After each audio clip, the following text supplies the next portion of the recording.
So yun guys, welcome po pala sa aking YouTube channel. Ngayong araw po pala iikutin natin tong buong isla ng Kinabuksan. Ituturo ko po kayo. Ito po pala yung kapatid ko na may birthday. Happy birthday Toy. Salamat. Dito po pala sa buong isla ng Kinabuksan guys solar po ang ginagamit namin. Kung hindi naman po solar, generator. Kasi po talaga hindi maabot yung linya ng kuryente dito sa amin. Yan, isla po talaga siya. At ngayon guys, kasama ko po si Kuya JR maglilibot dito sa isla ng Kinabuksan. Bali, ito naman po pala yung court nila guys. Pansin ko nga dito dyan sa barangay nyo pag mainit ay nakalabas lahat ng solar, naka-charge. Oo, kasi pag hindi mainit, hindi magkakarga, mahina lang. Lalaking solar. Oo, ayun. Ito pala yung court ng Kinabuksan guys. Yan. Tapos yun yung stage niya. Yan. Kada hapon dito guys maraming naglalaro. Ngayon lang kasi mga busy yung tao. Yan, sige Jar. Sayang. Isa pa. Yan guys. Yan. Yan.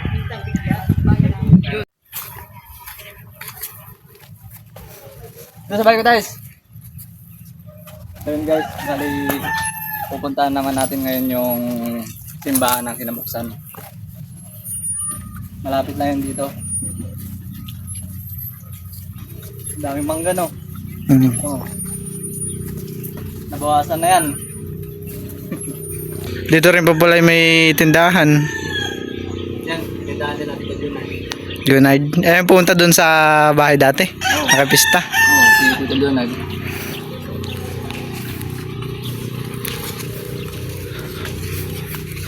Tsaka yung parang yung buhangin dito parang buhangin lang din sa atin. Pagkatuyo. Dati dito kay JR, maraming dito, kabahayan talaga. Malinis to. Itong paligid na to.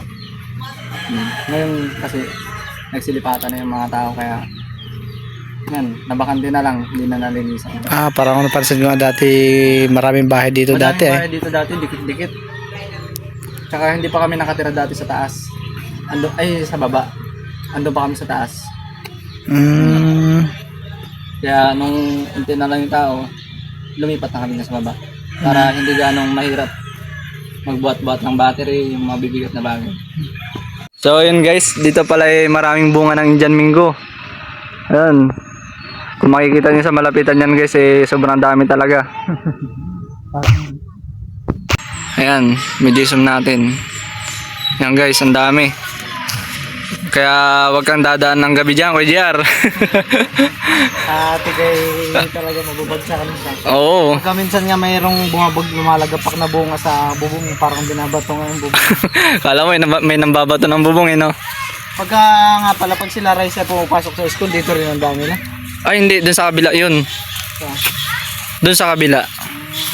Dito rin guys, ayan napakadaming bunga ng Indian Mingo. Nasasayang na lang, hindi na kinukuha sa sobrang dami. Kaya pag pupunta kayo dito guys, libre lang ang Indian Mingo. Hindi na kayo bibili. Yan. Dito po pala guys yung daanan papuntang simbahan. Puti po yung lahar to, lahar. Para pag ikinagpapagawa ng bahay, libre dito. Oo, ang binibili na lang namin ni simento. Meron nang gumagawa dito. Meron nang gumagawa ng hollow blocks. So dito pala sa isla guys, hindi na sila bumibili ng hollow blocks. Ang binibili na lang nila ay semento kasi yung buhangin naman dito ay lahar. Kaya naghahanap na lang po sila ng gumagawa ng semento. Dito naman po sa amin guys, meron naman po gumagawa ng semento kaya hindi na po problemang maghanap ng gumagawa. Yan guys. Kasi kung bibili sila ng hollow blocks guys, mabigat, mahihirapan ang bangka. Tsaka mababasa, may posibilidad pa na mabasag yung hollow blocks. Masayang lang. Ito po pala guys, may isang bahay pa. Ito naman pong bahay na ito ay kila Lola Seni. Ayan po. Palibot po ng bahay nila Panay puno ng mangga. Oo, presko dito sa kanila kahit tanghali. Yan po, meron pa po silang kubo-kubo dito. Yan. Dito po pala guys, may nadaanan kaming kasoy. Bunga ng kasoy. Ayan. Uy, dalawa, tig-isa tayo. Pero, busog pa eh. hindi pa ano yan, hindi pa hinog. Dilaw pa. Oo. Medyo may green. Yellow green pa siya eh. Ang hinog na hinog talaga yan is Dilaw na yung dilaw. Kaya nag-orange na. Yun. Masarap to guys, lalo na yung buto nito. Yan. So yun guys, malapit na tayo sa simbahan. Yung may cross na yun guys, yun na yung simbahan. Yan, ang ganda dito. Ayan yung view. Yan.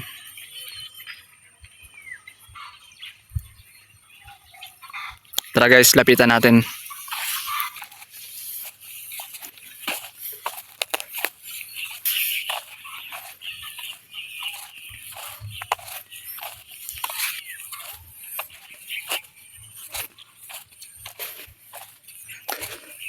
Dati guys, nung maraming tao dito, pag mahal na araw, maraming nagpapanata nung marami pang tao.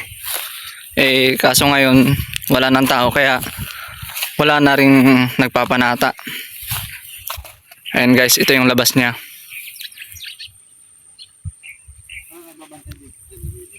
Yan. Tara guys, pasok tayo sa loob. Yan. Sa pagpasok mo pa lang guys, panay na halaman. Yan. Yan. Ito po yung simbahan ng kinabuksan. Yan guys. Dito guys, tuyong-tuyo na yung dahon. Gawa ng sobrang init talaga. Ayan, yung iba nanunuyo na.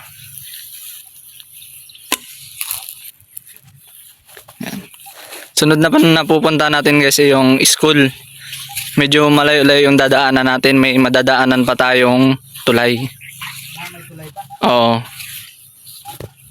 First time ko lang makapunta dito talaga. Ilang beses na ako nakapunta dito sa Subic pero hanggang doon lang ako sa bahay niyo.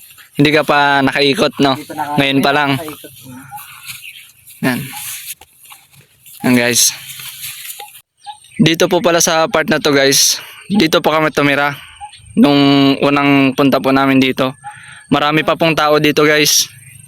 Eh ngayon sobrang tataas na ng talahib. Gawa nga po ng hindi na po natitirahan at nalilinisan. Dito pala dati? Oo, dito kami. Nakatira dati. Ang layo pa no. Marami pang bahay dito guys. Dikit-dikit. Kaya nga Yan. tayo dito na sa bungad. Oo. Bali dito po pala guys may mga bahay. Medyo dikit-dikit sila. Yan. Yan po. Yan. Dito sa taas guys medyo marami pang bahay. Okay. Tahimikan. Oo, tahimik dito. Kaya kung gusto mong tahimik na lugar, pasyal ka lang dito sa Kinabuksan. Tahimik. Oo. Mawawala pa yung stress mo. Dito na po pala tayo dun sa sinasabi kong tulay. Yan po yung tulay. Malapit na rin tayo sa bundok ko dyan. Ano, akitin natin? Hindi na akitin. Oo. Sunod na araw, akitin namin yan guys. Yan. Ito po yung tulay na sinasabi ko.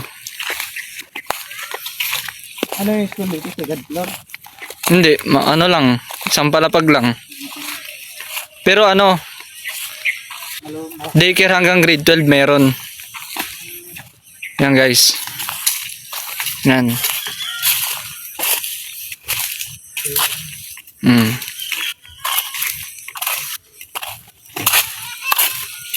So ngayon guys, malapit na tayo dun sa school.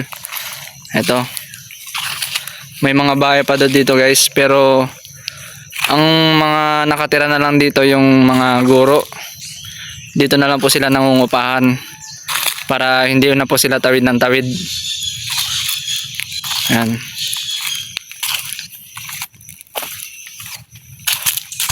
A few moments later. So yun guys, andito na po pala tayo sa school ng Kinabuksan. Ito na po siya. Ayan.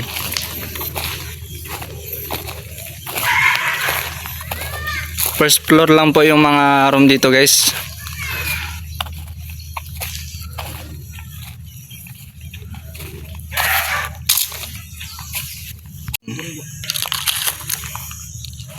Kung makikita nyo guys, ito yung pader niya, tsaka ito naman yung loob niya. Yan. Bawal na kasi pumasok dito ngayon guys, kaya dito lang tayo sa labas pwede. Sabay yung daan dito sa akyat. Yung daan dito. O bale, andito na tayo guys. Pauwi na tayo. Kung kanina dumaan tayo dun sa taas, ngayon naman daan naman to dito sa baba. Yan. Ganda ng ilog guys, high tide ngayon. Sarap maligo. Oh, ganda ng pwesto mo dyan, Kujar ah.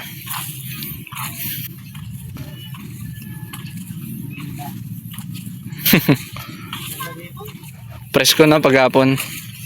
Agay na. Ganda dito guys, may mga kubo, kada madaanan may kubo. Kaya pag napagod ka, pre lang magpahinga. Yan. Bali dito po pala guys, may nakita kaming bunga ng kamatsili. May mga bunga na po pala, yung kachimi. Kamachi, kachimi. Pili. Kachimili. So bali dito pala guys, may nadaanan kaming mga bunga ng kamatsili. Try namin kumuha ng matikman. Sabi nila nakakagamot daw ito yung kamatsili natin. Ano yung mga kaso matataas? Yung mga pula nasa taas naman. Libre lang to guys, walang bayad.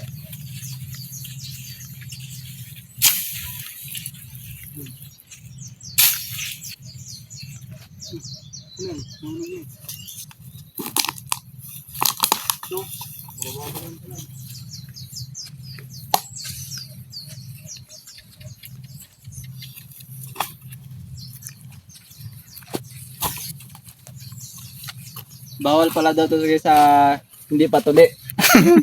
Bakit? Bakit daw? Yung ano nila, magkakaroon ng kupal.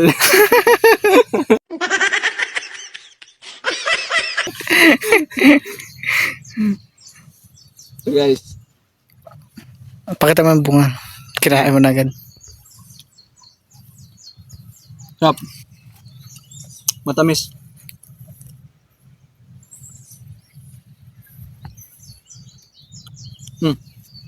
Ano? Titikman ko rin po yung kamatsili. Sarap no? Tamis.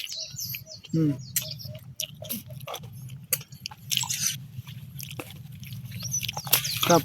Yan. Dito sa isla guys, hindi ka magugutuman. Kada madadaan mo, may makikita kang prutas. Yan. Dito rin pala guys, may tulay. Pero siminto lang. Tsaka wala siyang hawakan sa gilid. Hawakan. Yan. Paglasing talaga, laglag pag suray-suray. Dito pala guys kumukuha din kami ng alimango dito pag low tide.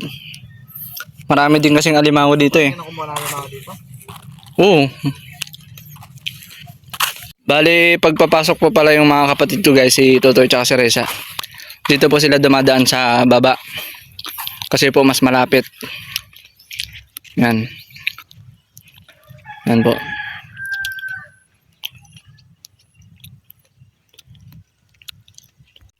At kung inaakala nyo guys na itong isla na to ay malayo sa tarpaulin, hindi kayo nakakasigurado dahil kada puno guys may muka. Ayan guys. Yan. May mga tarpaulin. So yun guys, nakauwi na po pala kami dito sa bahay. At yan, saglit lang din nilibot guys, kasi hindi naman kalakihan tong isla ng kinabuksan.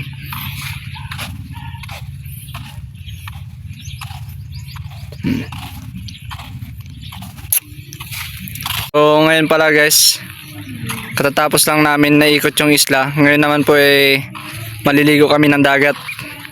Gawa ng kahit makulimlim na guys, mainit pa rin.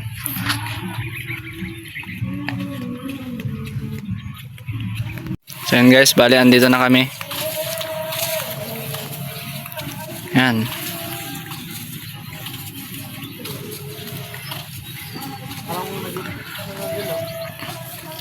Anong oras pa lang lubog na yung araw. Gawa ng mataas kasi yung bundok dito guys, kaya pagdating pa lang ng alas 4 ng hapon lubog na po yung araw kasi matataas, sobrang taas ng mga bundok.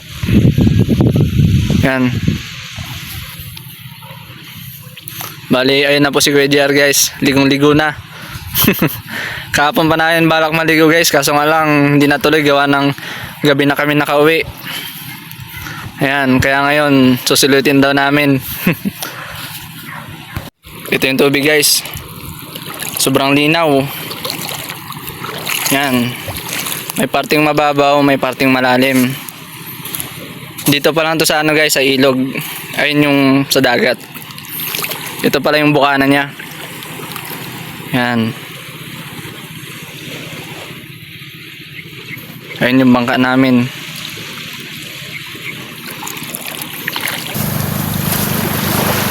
So yun guys, bali maliligo muna tayo ngayon. Hapon na. Kaya kailangan nating maligo gawa ng napagod din kanina sa pagtawid. Guys, may iwan ko muna kayo dyan, maliligo muna kami.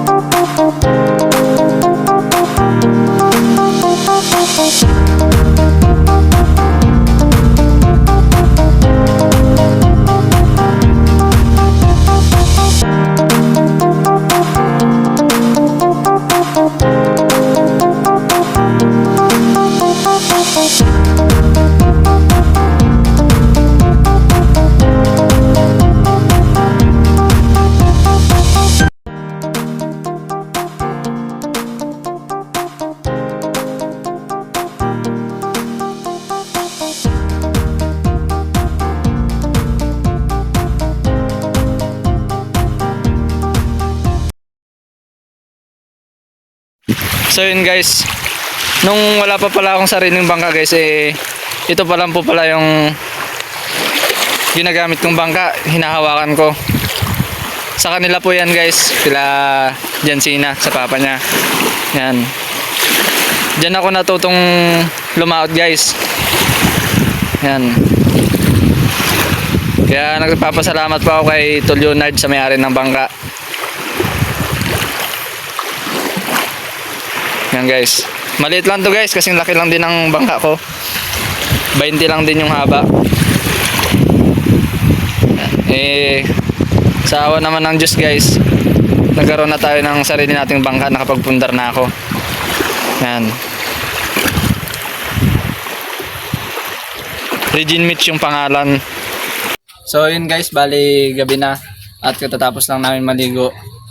Hindi na ako naka-video dun sa handa ni Totoy guys, gawa ng hindi na ganong makita hindi na ganong malinaw sa camera ko guys. Ang gamit lang namin.